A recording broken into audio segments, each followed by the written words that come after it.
for sharing your time with me this morning to learn about hopefully some information that will be helpful going through your caregiver tasks, trying to manage some of that stress, ways to become more self-aware so that we can build resiliency and just some good overall mental health information that can hopefully make your caregiving more sustainable as we go through. So I'll go ahead and get started. Oh, we got some more people coming in. And I'm going to share my screen. Oop, that's my email. You don't need to do that. Okay. So I don't know, before when I would share my screen, it would put a little, video of me talking. I don't know if this one will do it or not. So you might just, hear my voice and not see my face, but that's okay because I'll give you the information regardless. So we're going to talk today about the child within. So this is a presentation I did about a year ago, maybe a little less. And I wanted to revisit it because, well, one, we have a lot of new people that participate, which I'm really, really excited about.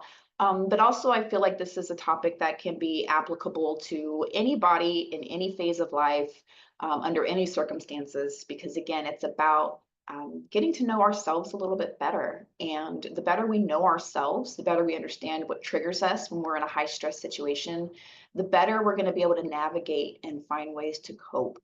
And of course, stress, being burnout, overwhelm, that is a recipe for disaster when you're caring for someone who needs you to be there and be their person, right? It can be very overwhelming. And so this is really the goal of this is to really help you identify maybe some things that you need to deal with personally, right? So that it doesn't spill out over onto the people that you're caring for. So first and foremost, I want to say that I am a researcher and not a licensed therapist. I am working towards becoming a licensed therapist, but I just want to give you that little asterisk now before I get going. This is information that's going to be just for educational purposes only. I'm not going to try and diagnose anyone. I'm not going to try to treat anybody. And this is not a substitute for professional mental health counseling. I really just want to maybe inspire you to consider, right? If you need some guidance or you need some extra help navigating some of these triggers or some of these things that we talk about today, I really hope that you'll consider reaching out for mental health counseling, whether that's through us with our licensed clinical social worker or through another that you choose another professional of your choosing. But just maybe hopefully this will be a way for you to feel inspired to seek out that additional help if it's necessary. So what is our agenda today? Well, we're going to talk about what is an inner child, right? We hear that word a lot. I'm sure it's come about in your lives. You've probably heard it. I think the idea of an inner child is pretty old, but we're going to define it today as best as we can. And then we're going to talk about some childhood trauma. I'm not going to go into a lot of specifics. I'm not going to try and therapize anybody, but we will talk about childhood trauma and the different ways that it can affect us as an adult. And then we're going to go through some symptoms that maybe you are in need of some inner child work or healing. And then we're going to talk about how that healing takes place, the benefits of it, and we're going to end with reparenting. Okay. So if you have questions throughout this presentation, please feel free to enter them in the chat or just I will have time at the end where I'll pause the recording and we can have a conversation. So I'll just get through the information and hold your questions to the end if that's okay.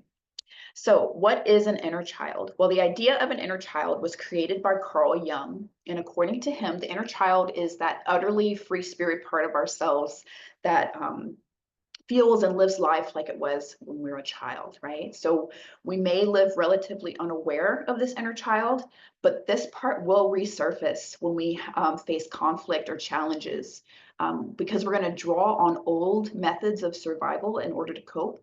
And sometimes the ways that we've developed survival or the ways that we've developed to cope as a child are not really that helpful or that healthy for us as adults. So as children, of course, we see the world full of possibilities and we're very much in our senses, right? Touch, taste, smell, see, do, what are we going to accomplish? What are we going to be, right? But of course, as we grow up, We get exposed to lots of injustices in the world, or maybe in the culture we grow up in that shapes the way we see things. The schools that we attend, our friends group, and even at home, right, can alter the way that we naturally desire to engage with the world, right? So we can be creative and carefree and have that childlike spirit, but then it can become burdened by the hurts that we bear if we're made fun of at school, or if we're invalidated or scolded or otherwise told to be less than what we are. So that inner child will hold on to the trauma of those moments just as much as it holds on to isolated moments of fear that stay with us even as adults. So the concept of the inner child, of course, might seem a little whimsical, but it is a huge part of us, and it carries our childhood memories, our emotions, and our beliefs. Okay, so this is really about the neural wiring, right? The network that is developed as we grow up and as we try to make sense of the world. Okay, so that is, it's kind of like we're living our adult lives through the eyes of a wounded child. Okay, and so our inner child is there with us from the minute we're born until we grow into our adult selves, and is silently recording our experiences and storing them deep within our subconscious. Okay, so as a child reflects on their past, they may not realize the impact of these memories, and they might not realize the impact that they have on their present self and their adult life. So hopefully we can uncover some of that mystery today. So I do want to give a little trigger warning, because I don't know where everybody's coming from. I don't know where you are on your healing journey, or if you've even gotten on one. But we do want to talk a little bit about what is childhood trauma. So according to the Cambridge Dictionary, your child within is a part of your personality that still reacts and feels like a child. So many adults experience the patterns, and it's not only those who have experienced a traumatic childhood, or a traumatic event that benefit from inner child work.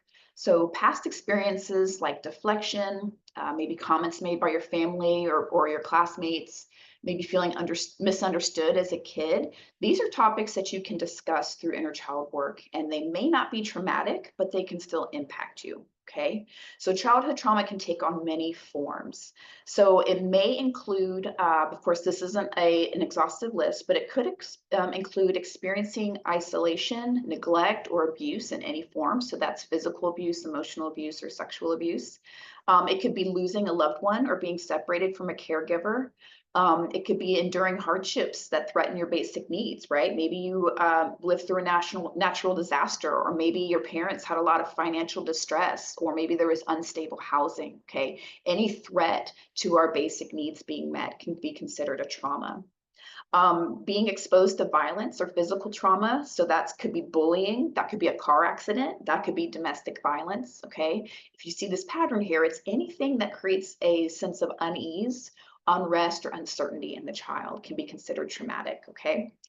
Maybe living with a family member who's experiencing a mental health condition, right? Maybe they're depressed, maybe they've got PTSD, maybe they're using drugs and alcohol in a way that's, maladaptive, or it's a substance use disorder. Maybe you grew up with significant life changes or moves, like being a refugee, or maybe you had to move a bunch, so you're always constantly uprooted and moving somewhere else. Just having an overall lack of predictability or disorganized attachments with your caregivers, right? Maybe your parents or your guardians were hot and cold. You never really knew how they're going to respond to you. And so again, that breeds uncertainty in the child, and that creates all sorts of ways that child is going to cope and try to understand their place in that relationship. So of course, for some, childhood pain patterns and responses come from an identifiable source, right? We know we experienced X, Y, and Z, and so it makes sense that that's a pain, or a source of pain for our child self. But for other people, the source might be less clear cut, right? So that could be a series of micro traumas or tiny T traumas that might have led us to believe or develop certain patterns and feelings that we now have as an adult. And that can definitely impact our daily life and our relationships. But people in both situations might benefit from identifying the source of their emotional dysregulation, from validating yourself and understanding how these experiences have affected you, right? We kind of have to go back and untangle that knot and find out what is the source of these things. So of course, if you are doing inner child work with a therapist, they can help you validate what you've experienced, and practice some forgiveness, right, for yourself, for carrying any shame around with that, right? Sometimes we don't even realize that we have to kind of give ourselves permission to let things go. So therapists can also offer emotional control skills between sessions. So like using things like guided imagery, art therapy, writing poetry, journaling, things like that. Of course, you might think this doesn't apply to me. I had a happy childhood. My parents were not abusive. They loved me. We always had food on the table and a safe place to live, right? But that's what's so tricky about this. Your parents don't have to do anything spectacularly wrong to leave an imprint on your child's self. Remember, you're experiencing the world from a child's perspective, where your understanding of the world is limited, your cognitive capacity is limited, and so you're going to make meaning on things. You're going to assign meaning to things and behaviors that maybe necessarily as an adult self, you would look back and say, well, that's not really how it was, and I understand it now from a different place. And we'll talk about that a little bit more later. So childhood trauma sometimes has roots in the most innocent looking family dynamics, okay? So to the adult in your life, it's just another day of balancing family and work and their social life, right? But to you as a child, it might be the day that you get deeply wounded, right? So it's not even necessarily an intentional abuse or an intentional wound, right? It's just how did your child self interpret that situation or that information, okay? And you might choose to, or you might then carry those wounds into your adulthood and unknowingly pass them on to your children, right? By the way you react to things. So here's some examples. Okay, I'm gonna give you a story time. We're gonna talk about the wounded child and the wounded teen. So imagine you're 5 years old and you're at school playing with other children in your kindergarten class. So you're running around on the playground, you trip and fall, and other kids start to laugh at you. So you might not remember all the details of what happened, and you might not even remember who was there or even how old you were, but you do remember feeling shame and having tears in your eyes. Maybe you feel the pain of that skinned knee. Maybe you remember saying to yourself, I'm never going to make a fool out of myself like that again. Okay, so the knee might have healed, but you're dragging the scars into your adulthood. So you're no longer in control, right? 20 or 50 years later, your inner 5-year-old is still running the show. Even when it might work to your advantage to take a risk, you can't let go of what happened on the playground. So even if you don't remember it, okay, again, your child self created a pattern of protection, right? So you're going to avoid things that could possibly embarrass you or make you feel rejected, right? The next one, the wounded teen. So you're 14 and the dance at school is coming up. And so you really want to go with your crush, but they haven't asked you yet. So you get all ready to go, get your game face on, you put on your best outfit and you plan to ask them out. But then you find out that someone else beat you to it. Okay.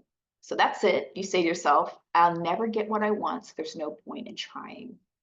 So this is the stuff that we make teen movies out of, right? And young adult books for a reason, because this is a very common situation, right? Where we have to face that disappointment or face that rejection. It's an emotional roller coaster when we're teenagers, and it's human nature to want to protect ourselves from that kind of pain. Remember, we are social creatures, we are communal creatures, and so community means safety to us. So that's why rejection hurts so bad, because you can kind of deep down think, I'm being rejected from this group, I'm no longer safe. And so you modify your behaviors to prevent rejection from the group, okay? So when we, of course, you want to protect yourself, but what happens when you want to get into grad school or apply for a promotion or even just ask for an extension on your taxes, right? You might be less likely to do that. So when you begin working to heal your inner child, you sort of go back in time emotionally and mentally to that traumatic event or to that wounding. And you can understand how your inner child feels from that perspective as an adult, right? And so your adult self can start to untangle the coping mechanisms that your younger self came up with to protect you from further trauma. So those coping mechanisms worked for you at some point, right?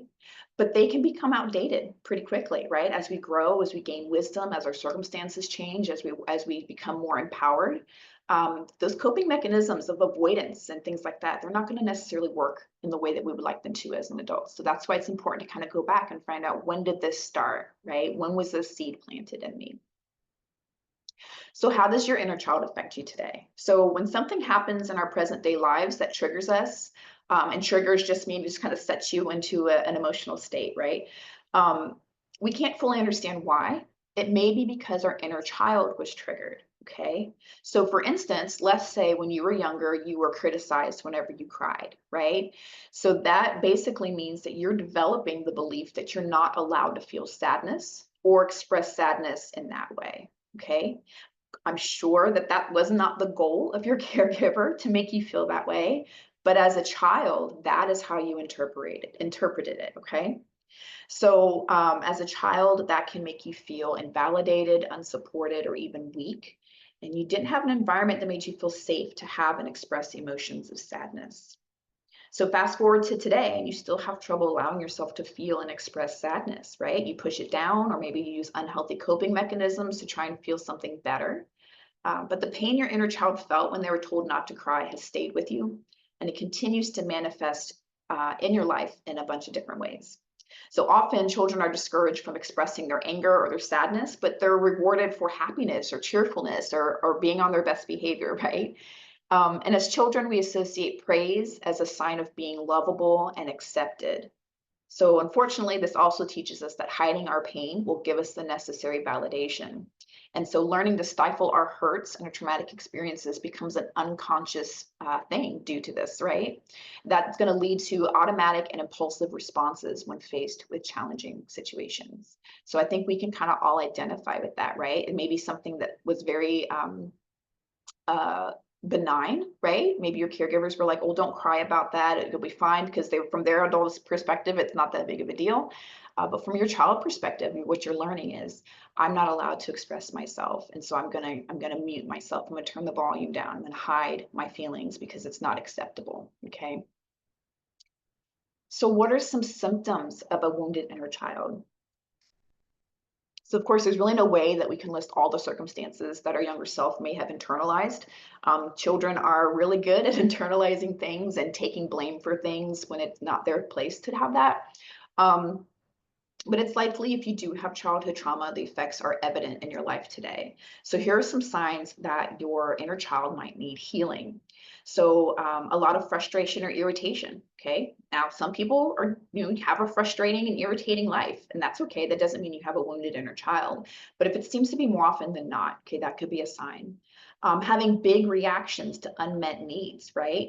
Um, that can be a big one because it's almost like that inner child is having a tantrum, right? Or that inner child is like, see me, pay attention to me because I need something, right? Childish outbursts like throwing tantrums or saying things that you don't mean, complaining that no one understands you or you don't feel heard. That was a big one for me. Difficulty explaining your feelings or why you're upset, right? I don't know why I'm upset, I just am. I don't know why I'm angry, I just am. I don't know why I feel rejected, I just do, okay? Maybe you have low self-esteem, right? Maybe your harsh inner, your inner critic is particularly harsh. We all have an inner critic, and some of them are a little more intense than others. Immaturity, patterns of self-sabotage, fear of abandonment or commitment issues, challenges with setting boundaries or expressing your needs. So if you recognize any of these patterns in yourself, childhood wounds might be to blame, right? So seeing the way that your inner child needs support can help you resolve these patterns as an adult. So having your emotional needs not only unmet, but ignored when you're a child could have resulted in you having low self-esteem and low self-worth. So you feel inherently less than for having regular human emotions, okay? So when you ignore your own emotional needs as an adult, repressing any emotions that may be difficult to face, okay? So that's when we kind of start coming into some of these maybe not so great coping behaviors, right? So as you can see, your inner child has a significant impact on how we move through our world today. But by healing the inner child, we also heal our present day selves as well. Um, so here are some other symptoms or some behaviors that you may find familiar. Being highly reactive. So that means something simple or otherwise seemingly insignificant can set us off emotionally. Okay, so for instance, maybe your partner doesn't answer your phone call. Then you begin to spiral emotionally and mentally because your inner child suffers from abandonment. Okay, so again, it's that inner child getting worked up and responding to an adult situation.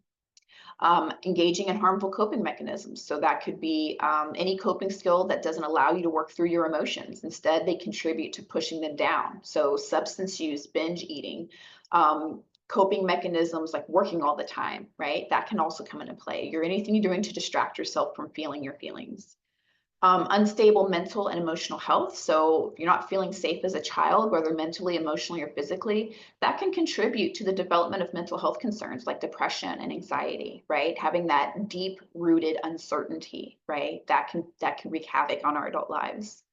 And then finally, unhealthy patterns in our relationships. So that can mean consistently getting into relationships with the same type of person who maybe isn't very good for you.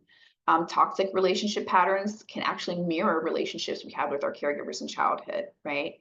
So some examples of unhealthy relationship patterns can look like constantly thinking your partner's going to leave you, gaslighting yourself or your partner and creating problems when there aren't any, or being dismissive and avoidant when conflict does rise. Okay. So if somebody wants to sit and have a heart-to-heart with you or an adult conversation, and you find everything under the sun you can do to avoid that conversation, okay, or being very dismissive, that can be a sign that your inner child needs some healing.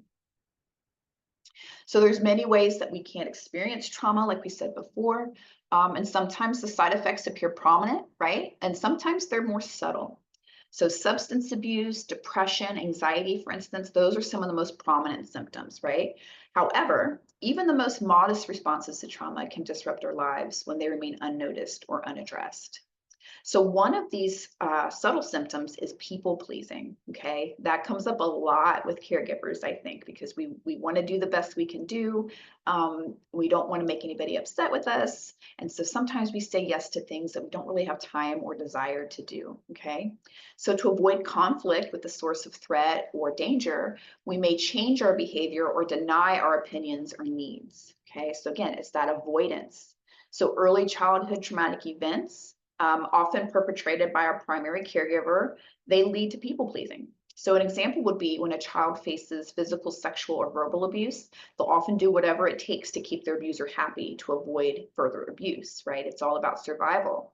That survival mechanism can dramatically influence their perception of the world and how it works, okay? Remember, children, you as a child, you internalize everything. So it's not my mom or my dad or my caregiver or a certain kind of way. It's this is me, this is my fault, okay?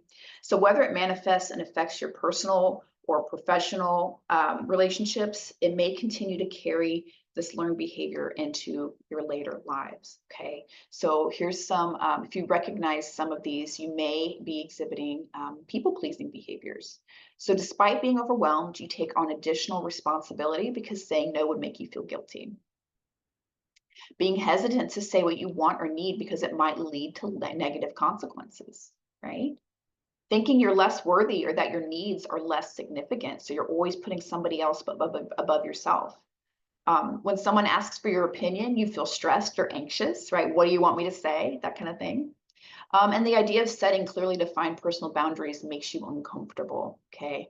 And again, a lot of this is going to be about how is somebody else going to respond when I stand up for myself? How is somebody else going to be or feel if I say no? Okay, so you're always projecting onto somebody else instead of considering how you feel. So how do we heal trauma through inner child work? And again, when I say trauma, it could be a big T trauma, like things we all think about when we hear the word trauma. It could be little T traumas, things that maybe, you know, just they affected you in a way that maybe didn't affect everybody, but they were traumatic to you because that created that psychological wounding or that pattern of protection that you developed as a child to cope. Okay. So the foundational benefit of inner child work is developing that self-awareness. If you remember in the beginning, I said, I hope this presentation gives you a better look into yourself. That's what inner child work is, being self-aware. So the skills of mental fitness will develop in a certain order. So the first skill to develop is introspection. That lays the foundation for all other kinds of personal and professional growth. So introspection is just for you to take some time with yourself, right? Get comfortable with your own company, okay?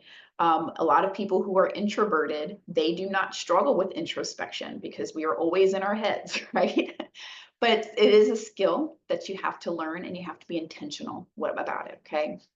So As you developed a greater sense of self-awareness, some benefits of inner child work could be understanding how those past traumas affected your present behavior, right? Why do I do the things I do? Why do I say the things I say? Why do I feel the need to protect myself in situations where there's not really any threat? Okay. It can help you develop healthy coping mechanisms, right? You know what your triggers are, you know what soothes you, you're going to use those instead of maybe more maladaptive ones. Reconnecting to passions, dreams, and talents that you may have put aside, right? When you're a child, the world is your oyster, right? There's possibilities at every turn. And as we get older, we disconnect from some of that passion, right? And we start to sleep on our dreams, so to speak. But healing your inner child can definitely make those kind of come back to life, can revive some of those passions. You'll start to feel more empowered and more in control of your life, right? Especially if you don't have a 5-year-old that's hurt running the show, right? An internal 5-year-old child. You're in control now as an adult. This will help improve your emotional regulation and it'll increase your self-esteem, your self-compassion, and compassion for others. So we can't go back in time, obviously, and change the past, but we can loosen that grip that the past has on us. So here's some ways that we can start that healing process. First and foremost, listen to yourself, right? When you get upset, when you're frustrated, you feel that emotional pain, what's going on around you? What's happened? Who are you talking to, right? Pay attention to those things, those triggers, and that can help you connect them to childhood wounds, okay? There are other ways that you can listen to yourself. So part of developing self-awareness is practicing self-care, which we talk about ad nauseum in this space. But sometimes when our needs aren't met as children, we hold on to those patterns as adults. So taking care of our own needs can be a really powerful act of self-love. Meditate. So meditation has a lot of benefits, obviously, but one of the most powerful benefits is that it teaches us to sit with difficult emotions. Okay. Just, I know it can be hard, especially if you have some of those big T traumas, right? But being able to sit in that space, and even if you need to enlist the help of a professional while you sit through that. In fact, I would highly recommend that if you do have some major traumas in your life. Sitting with those difficult emotions can be scary, but when we learn how to be present with our feelings, that is the best way to develop emotional regulation skills and manage our stress levels, okay? Because then we're able to tolerate it a little bit more. Number 3, build a new set of caregivers, right? So no one's parents are perfect. One of the funny things about growing up is that we begin to realize how clueless our parents or our caregivers really were when they had children. And even when they've done the best they can, we can still hold grudges against people that we grew up with. So we can't go back and say the right things to yourself to make it all better, but we can practice self-care and compassion right now. So decide to be your own parent. So when you feel your inner wounded child getting upset, step in the way that you wish someone would have when you were young, right? And say soothing things to yourself, like, I hear you, I understand you, it's okay, right? Try inner child therapy, right? So if you think that you could benefit from professional inner child support, there are mental health professionals that specialize in this type of therapy, okay? So they draw from several modalities like shadow work, attachment theory, psychoanalysis, and even art therapy to really tap into that inner child. They can help you draw connections between your childhood experiences and how they may still be subtly guiding your adult behavior, right? They may ask you questions about specific memories, your internal family systems, right? Well, who did you live with? What was the dynamic there? And help you identify some of those triggers that are still affecting you. So of course, when you deal with past trauma, you want to work with a therapist who is trained. There's a lot of trauma therapies out there like EMDR therapy that can help you, and they can guide you through reliving past experiences in small bites, and that'll help you kind of recontextualize that trauma.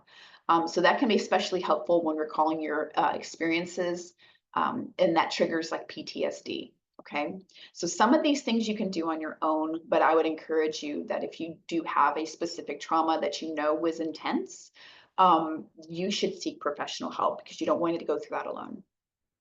Talking to your loved ones. So many of us hold grudges against people in our family from our childhood that have hurt us, right? We might blame them for why we are who we are today, or maybe we swear that we'll not be anything like them.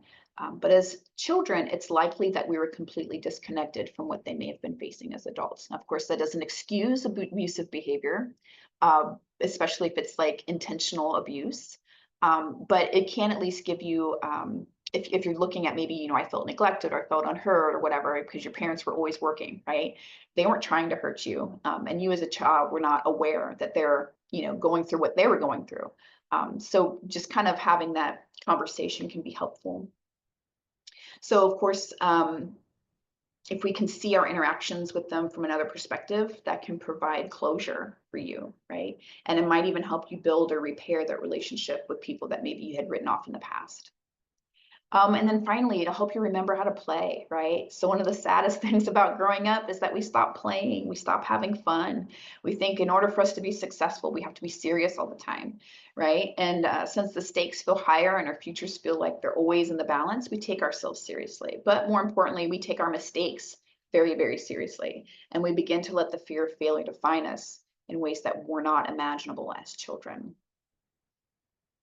So part of inner child work is healing our emotional wounds, right? And the other part is recovering that play muscle. So as adults, our creativity and our joy are kind of out of practice for most of us. We stop taking chances because we don't want to fail. But if we don't take chances, we don't learn, right? And so we actually make ourselves more likely to fail. So inner child work can restore that part of us that feels free and unafraid to fail, right? Taking chances.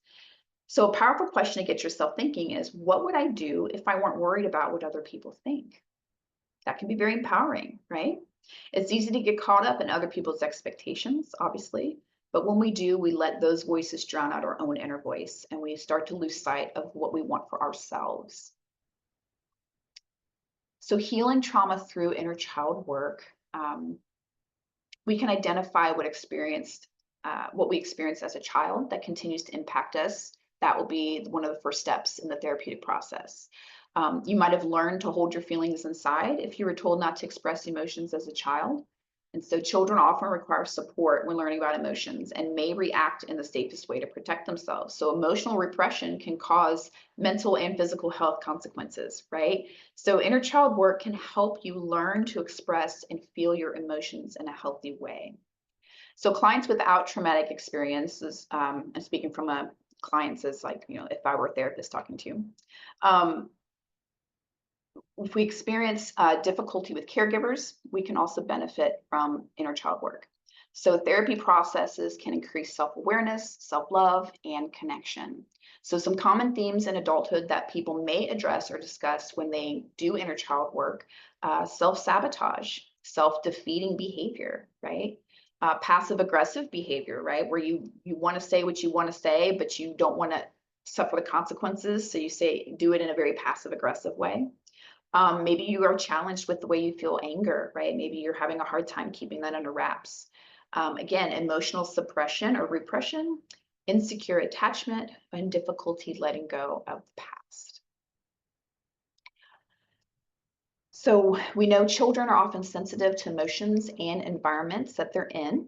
If services and resources are unavailable to you as a child, fear, shame, and guilt may occur. So your inner child may still hold on to these emotions like they did when you were younger. And connecting with them may bring up some challenging feelings. So if you're drawn to inner child work, you might notice patterns in yourself or your life that you want to change or understand more in depth. So an example would be someone with an insecure attachment style might worry that if they get close to somebody, that person is going to leave, right? Feelings of inadequacy from childhood might stop you from pursuing hobbies, work, or relationships, right? And not having an opportunity to address your emotions as a kid could mean that you hold them in and take them out on yourself, or you aren't sure how to control them or validate them in a healthy way. So by seeing your inner child as a child that you can nurture, right, you can provide them with what they may have once needed. So an example would be if an actual child was crying near you out of fear, you might choose to console them or provide them with safety, right?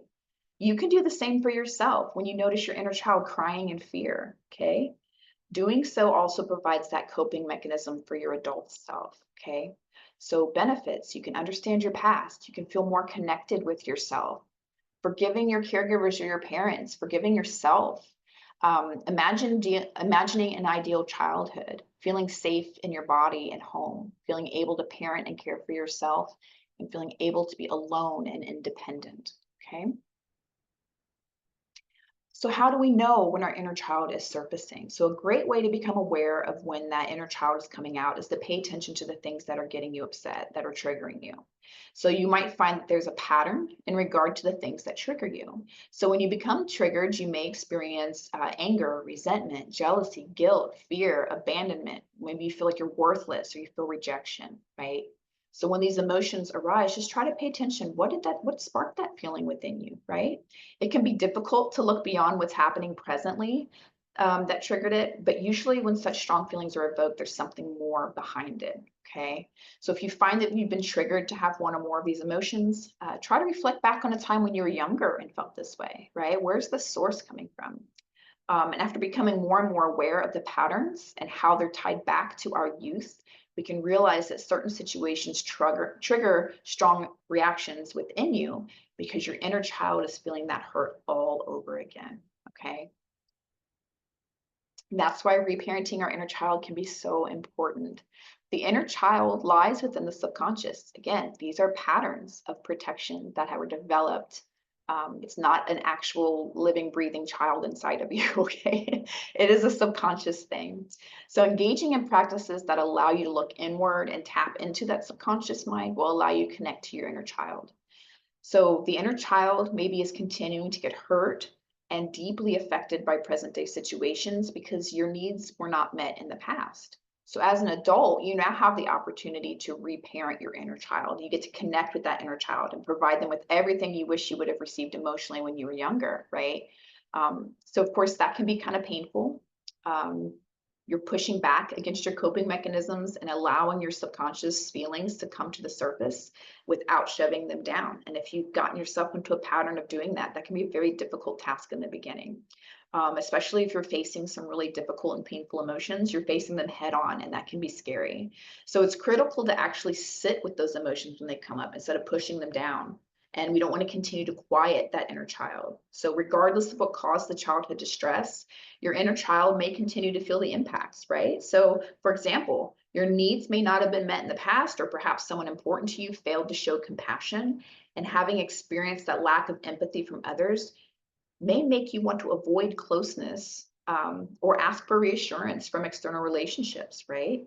So, as an adult, you can use inner child work to show yourself the compassion that you needed as a child. Okay. One way to tune into this compassion and heal these wounds to your emotions is to spend time imagining the event or that situation from your child's view, right? Even if it makes sense to you that your caregiver may not have been able to meet your needs, you can still feel compassion for your painful experiences, right? So you can consider telling yourself these phrases. You deserve to have your needs met. I'll protect you now. You're too little to go through that and you're safe now. Okay, these are just things you can tell yourself to kind of soothe that inner child. So a challenging past might have made you doubt your caregiver's love for you as a child, and beliefs about who you are as a person and what you mean to others are developed as a young person, as a young child.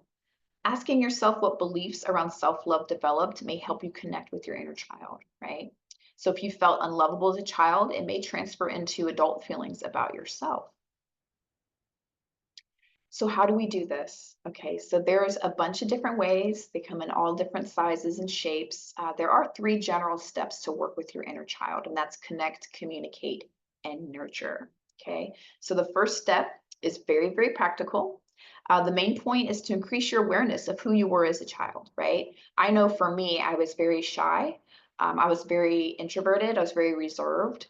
And that kind of hindered me as an adult, right? To maintain that introversion or to maintain that shyness, or always wanting to be in the background.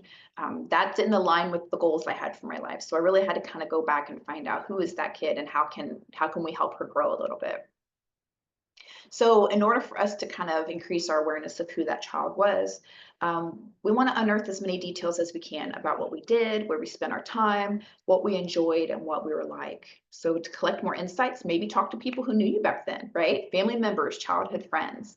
Look at old photographs of yourself. I have a picture of myself in the fourth grade in my bedroom on my vanity. Pay attention to details, right? Notice what you're wearing, how you're standing, who are you interacting with, so on. The more you immerse yourself in childhood memories, the more you'll tap into feelings from that period.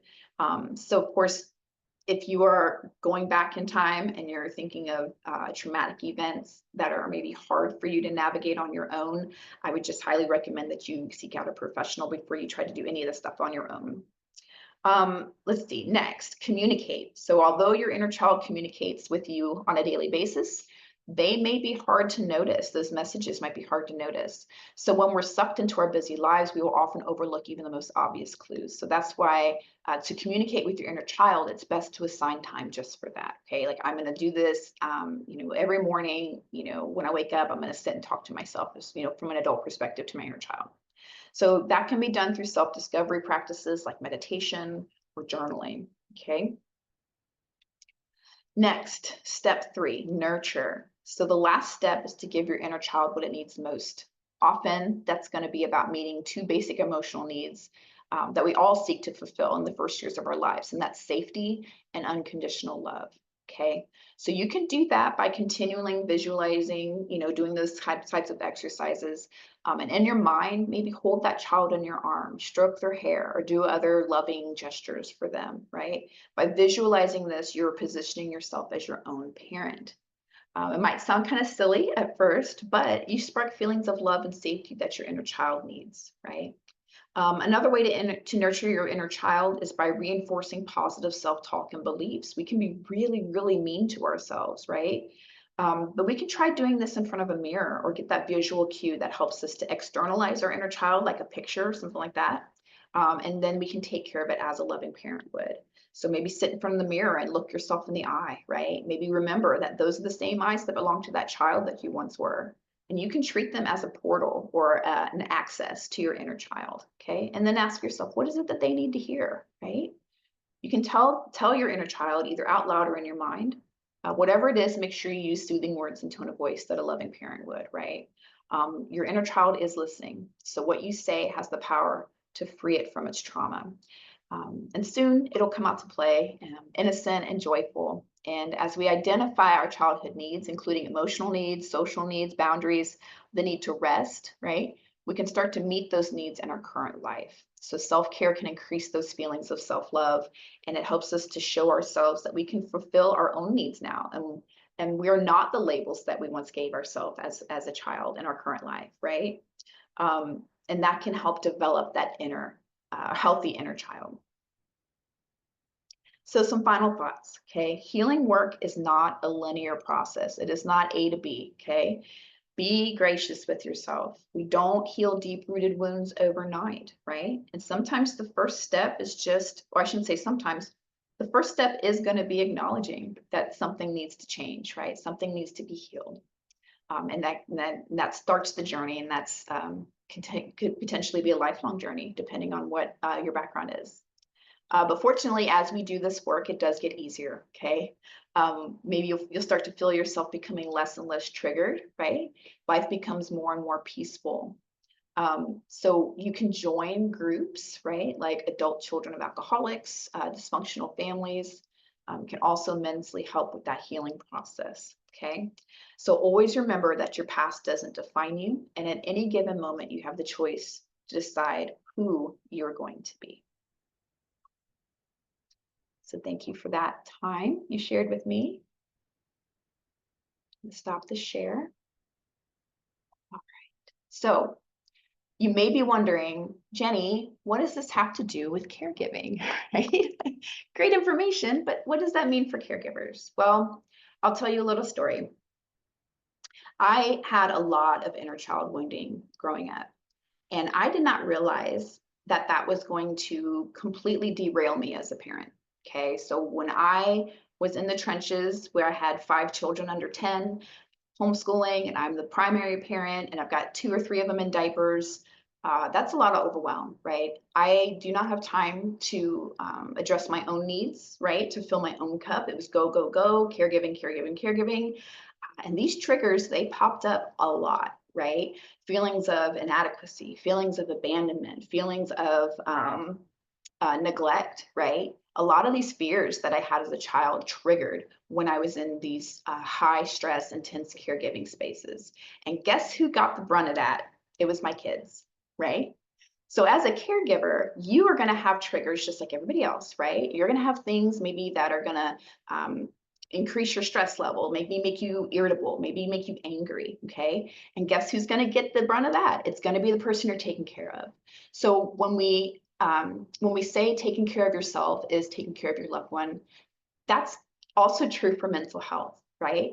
Identifying what sets you off and working towards healing those triggers or giving yourself a new perspective will in time affect how you provide care for your loved one. Okay, so if we're always stressed out, if we're always in that trauma reaction space, if we're always in that irritated or short fuse space, it might not have anything to do with the person that you're taking care of. It has everything to do with that inner child who is wounded and is trying to protect itself.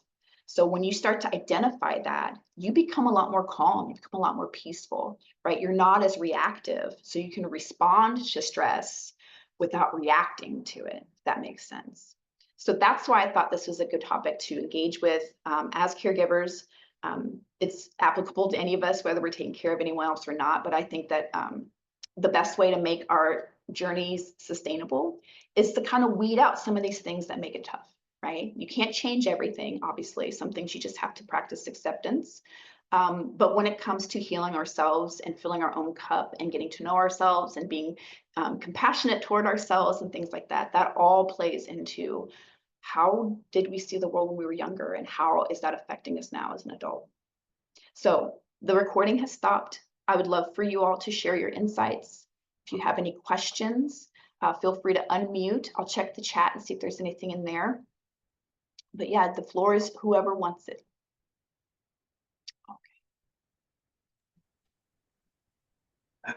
Okay. Well, I think it was a good topic. And, you know, when you come to think of it, I think we all have some, you know, childhood stuff within us, you know, and it just, the way you brought it to us, you know, it give us the opportunity to know that's what's going on. Because a lot of time, you know, for myself, a lot of time when I'm, I guess, you know, working with my wife or whatever, and it just sometimes she'll grab things and won't turn it loose. And you know, I relate to my childhood. Then come on, you know. So it was great. Yeah. I enjoyed it. Good, good. I'm glad you got something out of that, George. All right. So while we're collecting our thoughts, if there's any more to be said, I'll let you know what's coming up for us this month. So I did a training today because Friday I'm going to be out of town. So that's why I did one on Monday. But next week, on the 14th, which is a Thursday, we're going to have the Alabama Department, ADAP, I can't remember what it stands for. Alabama Disability Advocacy Program. So they're going to come in and talk about just some legal things that, you know, might be helpful when navigating some of the resources if you are taking care of a loved one who has a disability. There's some good information to kind of make your job a little easier. We have our support group on the 18th, which is 2 Mondays from now. And then on the 22nd, we're going to have a special guest presenter, Amy Marchant, and she is with a company called Live Quipped, and they do free in-home assessments to make sure that your home is equipped well for your loved one. They also do in-home physical therapy, so she's just going to talk about some of the services that she provides. And I'm pretty sure, if I'm remembering correctly, her program or her services are covered through insurance and Medicaid or Medicare. So she'll give you some information on that. It might be interesting for you to hop on and see if there's something that's useful for you. And then our final training for this month is going to be on the 26th, and that is going to be the next installment in my crash course series where we're going to be talking about Parkinson's disease. We've got a special request for that. There are a lot of people on our program who are living with Parkinson's disease or caring for our care partners for people who have Parkinson's, and so I want to do a crash course for them. But of course, everyone's welcome, whether you are whether Parkinson's is part of your life or not. Okay. So before we go, are there any comments, questions, concerns, celebrations, anything that we want to add before we leave for today?